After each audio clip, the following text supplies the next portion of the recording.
ஒய்என்எம் family உறவுகள் அனைவருக்கும் வணக்கம். எல்லோரும் எப்படி இருக்கீங்க? இன்றைக்கி இந்த வீடியோவில் நான் படித்த ஒரு கதையை உங்ககிட்ட பகிர்ந்துக்கலான்னு ஆசைப்பட்றேன். இந்த கதையோட முடிவில் அறம்னா என்ன அப்படிங்கிறத நீங்கள் தெளிவாக புரிஞ்சுக்குவீங்க. ஒரு இளம் எழுத்தாளர் ஒரு மூத்த எழுத்தாளரை சந்திக்க அவரோட வீட்டுக்கு போகிறாரு. அப்போ சாமிநாதன்கிறவர் அவர் வரவேற்கிறார். இந்த சாமிநாதன் ரிட்டையர்டு வாத்தியார், மூத்த எழுத்தாளரோட நண்பர். இளம் எழுத்தாளரை மூத்த எழுத்தாளருக்கு இன்ட்ரடியூஸ் பண்ணி வைக்கிறாரு. பெரியவர் கண்ணாடி அட்ஜஸ்ட் பண்ணிவிட்டு இளம் எழுத்தாளரை பார்க்குறாரு. வாங்க உட்காருங்க, ஊர்லலாம் எப்படி இருக்காங்கன்னு கேட்டு விசாரிச்சுட்டு காஃபி சாப்பிட்றீங்களா அப்படிங்கிறாரு. சாமிநாதன் இவங்களுக்கு போய் காஃபி வாங்கிட்டு வர்றாரு. காஃபி குடிச்சதுக்கப்புறம் பெரியவர் கேட்குறாரு, காஃபி ஆறிடுச்சா அப்படிங்கிறாரு. இந்த இளம் எழுத்தாளர் ஆமா அப்படிங்கிறாரு. பெரியவர் உடனே, எனக்கு ஆறுன காஃபி குடிச்சு தான் பழக்கம், சட்டப்படி நான் காஃபி குடிக்கக்கூடாது, அதனால் பாதி காஃபி குடிச்சிக்குவேன் அப்படிங்கிறார். உடனே சாமிநாதன் சொல்கிறாரு, பாதியாக ஒரு 4 காஃபி உள்ளே போய்டும் அப்படிங்கிறாரு. இளம் எழுத்தாளர், நீங்கள் எழுதியே வாழ்ந்திருக்கீங்கன்னு கேள்விப்பட்டேன் அப்படிங்கிறாரு. உடனே பெரியவர் சொல்கிறாரு, எங்கே வாழ்ந்தேன், எழுதிட்டே தான் இருந்தேன். நான் வாழ்ந்ததெல்லாம் 33 வயசு வரதான் கும்பகோணத்தில். அப்போலாம் 100 ரூபா இல்லாமல் நான் வெளியில் போகிறதே கிடையாது. என்னை சுற்றி எப்போயுமே ஃப்ரெண்ட்ஸ் இருப்பாங்க, ஏதாச்சும் பேசிகிட்டே இருப்போம், வம்பு பண்ணிகிட்டே இருப்போம். எங்கள் வீட்டில் ஒரு கூஜாவில் நல்ல டிகிரி காஃபி போட்டு வச்சுருவாங்க. பக்கோடா, முறுக்கு, சீடன் தீர சம்பளத்தில் போட்டே இருப்பாங்க. எல்லாம் சாப்பிட்டு பேசிகிட்டே இருப்போம். சாயந்தரம் ஆனால் ஆத்தங்கரைக்கு போவோம், மணலில் உட்காந்து பேசுவோம். அப்புறம் கும்பகோணத்தில் ஏதாச்சும் ஒரு கோயிலில் கச்சேரி நடந்துகிட்டே இருக்கும். ராத்திரி ஆனால் அந்த நாதஸ்வரத்தை கேட்டுகிட்டு இருப்போம். ஒரே வம்பு பேச்சு தான். எங்களுக்கு அப்போது 4 தறி வீட்டில் ஓடிட்டே இருந்துச்சு. அப்போ நாக்பூர்லேருந்து சரிகை வரும். சரிகை எல்லாரும் நெய்ய முடியாது, ஆனால் நாங்கள் நெஞ்சோம்னா அதில் மகாலட்சுமி அதில் வந்துடுவோம். அந்த அளவுக்கு சிறப்பாக செய்வோம். எல்லாம் கொஞ்சம் காலம்தான். வடக்க மிஷின் வந்துருச்சு. அப்புறம் இந்த நயம் சரிகைக்கான வேல்யூலாம் போயிடுச்சு. டூப்ளிகேட்டுக்கு தான் வேல்யூ அதிகமாகிடுச்சு. அப்புறம் அப்படியே எங்கள் பிஸ்னஸ் லாஸ் ஆகிடுச்சு. கடனெல்லாம் அடைச்சிட்டு பிஸ்னஸ் க்ளோஸ் பண்ணும்போது கையில் ஒரு காசு கூட இல்லை. நடுத்தருவுக்கு வந்துட்டோம். எழுதுறது மட்டும்தான் தெரியும். இந்த சாமிநாதன் இல்லைன்னா ரொம்ப கஷ்டமாக இருக்கும். அவன் தான் எனக்கே தெரியாமல் என் வீட்டுக்கு அரிசி கோதுமைலாம் எடுத்துகிட்டு வந்து போட்டுருவான். பர்மாவில் சம்பாதிச்ச காசை வச்சு செட்டியாருங்க திருச்சியில் அண்ணன் தம்பி 2 பேர் மெய்யப்பன் பிரதர்ஸ்ன்ட்டு பப்ளிஷ் பண்ணுற பிஸ்னஸ் ஸ்டார்ட் பண்ணாங்க. காசை தவிர வேறு எதையுமே அவங்க யோசிக்கிறது கிடையாது. நல்ல பிஸ்னஸ் மேன். அப்படி இருந்தனால தான் வாழ்க்கையில் முன்னேற முடிஞ்சுது. இல்லைனா என்ன மாதிரி நடுத்தரில் தான் நின்றுருப்பாங்க. அவங்கக்கிட்ட என்னை போய் சாமிநாதன் இன்ட்ரடியூஸ் பண்ணி வச்சார். செட்டியார் என்னை பார்த்து நல்லா புக்கு எழுதுவேன்னு கேட்டார். நான் எழுதுவேன்னு சொன்னேன். உடனே இந்த இளம் எழுத்தாளர் சொல்கிறாரு, நீங்கள் எழுதுகிற நிறைய நாவல்லாம் நான் படிச்சிருக்கேன், அதுக்கெலாம் எவ்வளோ வாங்குனீங்க அப்படின்னு கேட்குறாரு. உடனே சொல்கிறாரு, ஒரு மாதத்துக்கு நான் 2-3 நாவல் கூட எழுதியிருக்கேன். ஆனால் அப்போல்லாம் அவ்வளோ பெருசாக தரமாட்டாங்க. 20 ரூபாலேருந்து 30 ரூபா வரை அதிகமாக கிடைக்கும். அப்போல்லாம் ஒரு பியூனுக்கு கூட 100 ரூபா உண்டு. ஆனால் நான் மாதத்துக்கு 30 ரூபா வாங்குறதுக்கு ரொம்ப கஷ்டப்பட்டிருக்கேன். சில பேர் 1 ரூபா 6 கூட தருவாங்க, பக்கத்து காசு கூட தருவாங்க, பேலன்ஸை நோட்டில் எழுதி வச்சுக்குவாங்க. அப்படி தான் என்னோடய வாழ்க்கை போயிட்டு இருந்துச்சு. காங்கிரஸ் கவர்மெண்ட் வந்த நேரம் அவங்க ஸ்கூலில் எல்லாத்துலேயும் சின்னதாக ஒரு புக்கு வேணும், அது தேச தலைவர்கள், சுதந்திர போராட்ட வீரர்களை பற்றி இருக்கணும் அப்படின்னு சொல்லி ஒரு பிளான்.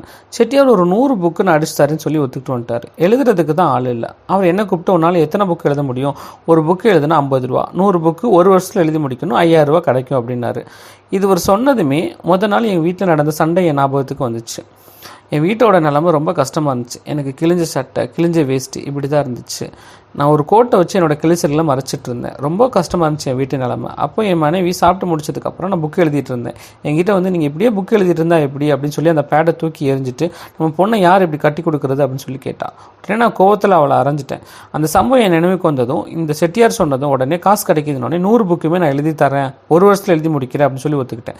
செட்டியார் ஒரு நாள் 1 வருஷத்தில் முடிக்க முடியுமான்னு கேட்டார். கண்டிப்பாக எழுதி தரேன்னு சொன்னேன்.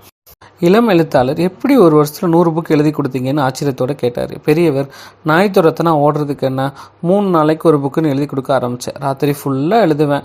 என் கை காலையில் பார்க்கும்போது மெதுவடை மாதிரி வீங்கியிருக்கும். அப்பயும் சும்மா இருக்க மாட்டேன். நான் டிக்டேட் பண்ண வச்சு என் பொண்ணும் பையனையும் எழுத வைப்பேன்.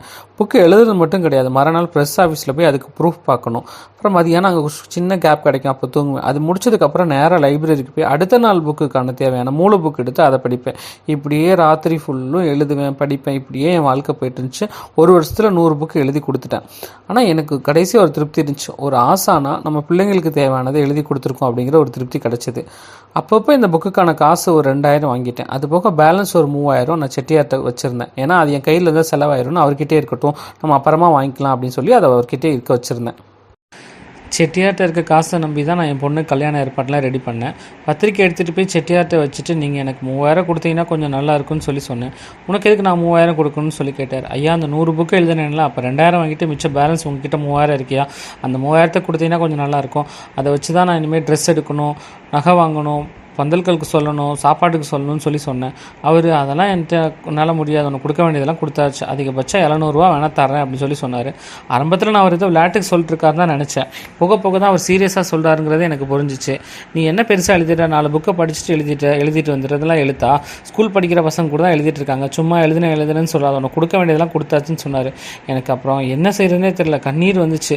அவர் காலை பிடிச்சிட்டு, ஐயா இந்த காசை நம்பி தான் நான் கல்யாணம் வச்சுருக்கேன், தயவு செஞ்சு கொடுத்துருங்கயான்னு சொல்லி கேட்டேன்.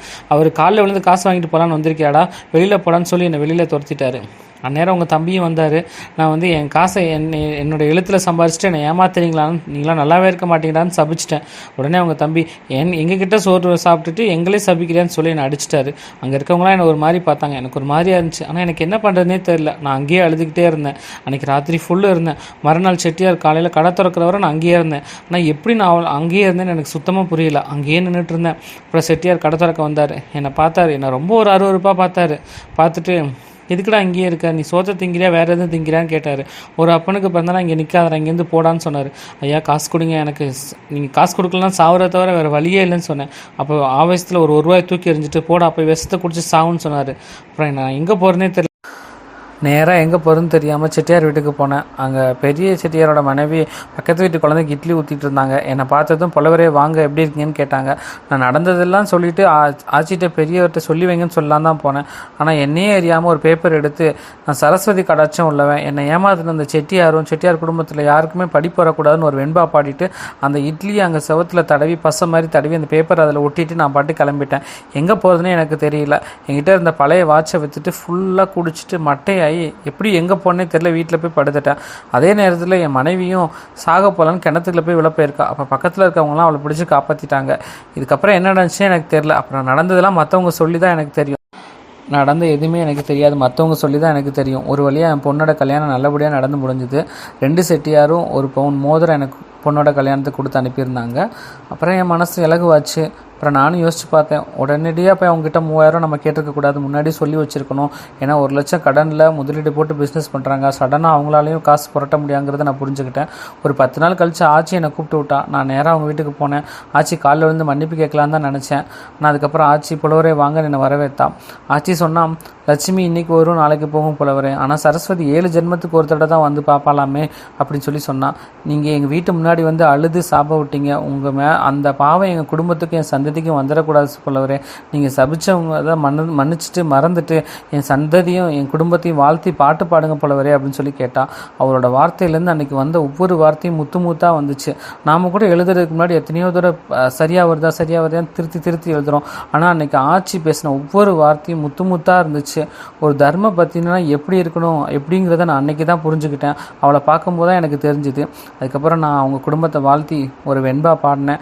அதை எடுத்து கண்ணில் ஒத்திக்கிட்டா. அதுக்கப்புறம் எனக்கு பட்டுப்பாய் விரித்து வெள்ளித்தட்டில் சாப்பாடு போட்டுட்டு தங்க காசு 3 காசு வச்சு 500 தட்டில் வச்சு கொடுத்தா. அவங்க குழந்தைங்கள்லாம் ஆசீர்வதிக்க சொன்னான். எல்லாரையும் நான் ஆசீர்வதிச்சுட்டு அந்த இடத்த விட்டு கிளம்புனேன். அப்போ தான் எனக்கு புரிஞ்சுது அறம்னா என்ன அப்படிங்கிறது. அறம் அன்னைக்கு அவகிட்ட இருந்துல வந்துச்சு அப்படின்னு சொல்லி இந்த பெரியவர் இந்த கதையை முடிக்கிறாரு. இதே மாதிரி தாங்க நாமளும் நம்ம வாழ்க்கையில் நிறைய உழைச்சிருப்போம், அதுக்கான அங்கீகாரம் கிடைக்காம இருக்கும். நம்மளோட நேர்மையான உழைப்புக்கு நிறைய பேர் ஏமாற்றிருப்பாங்க. நம்மக்கிட்ட தொழில் ஒன்று கேட்டிருப்பாங்க, நம்ம செஞ்சு கொடுத்ததுக்கப்புறம் அதுக்கு அவங்க சொன்ன காசை கொடுக்காம இருப்பாங்க. ஆனால் இதுக்கெல்லாம் யாரோ ஒருத்தங்க அந்த ஆட்சி மாதிரி தட்டி கேட்டு நமக்கு அறம் செய்யணும் அப்படிங்கிறது தான் அந்த கதை. இந்த கதையில் எது உண்மையான அறம், யார் அந்த அறத்தை நிலைநாட்டினாங்க அப்படிங்கிறது நமக்கு தெளிவாக தெரியுது. ஆனால் சாமிநாதன் மாதிரி எல்லாருக்குமே ஒரு நல்ல நண்பன் கிடைச்சா இன்னமும் ப்ளஸ்ன்னு நான் சொல்லுவேன். இந்த கதை எப்படி இருந்துச்சுன்னு கமெண்ட் பண்ணுங்கள். மீண்டும் அடுத்த கதையில் நான் உங்களை சந்திக்கிறேன்.